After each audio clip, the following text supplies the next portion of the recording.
नमस्कार दोस्तों।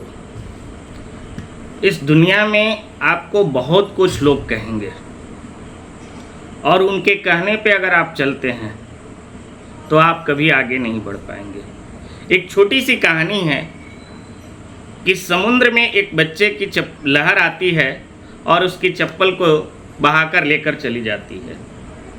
तो बच्चे ने रेत पर लिखता है कि समुद्र चोर है। कुछ समय के बाद मछुआरे ने बहुत सारे मछली को पकड़ के रखा था। इतने में फिर एक लहर आती है और मछलियों को बहाकर लेके चली जाती है। तो मछुआरे ने उसी रेत पे लिखता है कि समुद्र चोर है। फिर लहर आती है और उस लहर में एक सीप में एक बूढ़े व्यक्ति को मोती मिल जाता है। बूढ़े व्यक्ति बहुत खुश होता है और लिखता है कि समुद्र दानी है। यह कार्य चलते रहता है और फिर एक लहर आती है और उस रेत पे लिखी हुई सारी बातों को मिटाकर चली जाती है।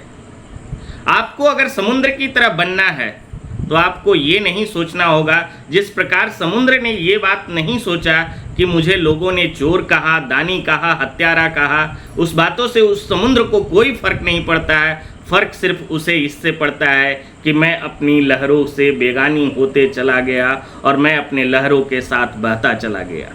समुद्र को कुछ भी फर्क नहीं पड़ा। उसी प्रकार से आपको भी अपने जीवन में कभी कोई फर्क नहीं पड़ना चाहिए कि लोग आपको क्या कह रहे हैं। लोगों का काम है कहना। आप जिस कार्य को कर रहे हैं उस कार्य को करते रहिए। किसी के कहने से क्या फर्क पड़ता है इससे आपको कोई मतलब नहीं है। आप इस दुनिया में आए हैं अपने कार्य को करने के लिए, लोगों को इम्प्रेस करने के लिए नहीं आए हैं। आपका जन्म अपने कार्य को करने के लिए हुआ है, लोगों को इम्प्रेस करने के लिए नहीं हुआ है। इसलिए जीवन में आगे बढ़ना है, उस समुद्र की तरफ विस्तृत और विशालकाय बनना है, तो आपको भी उसी समुद्र की तरह सोचना होगा कि लोग क्या कहते हैं उससे मुझे कोई फर्क नहीं पड़ता है। मुझे जो कार्य करना है वह मैं करते चला जाऊंगा। और जो व्यक्ति लोगों की कही हुई बातों को एक कान से सुन के दूसरे कान से निकाल देता है वो जीवन में सदैव तरक्की करता है।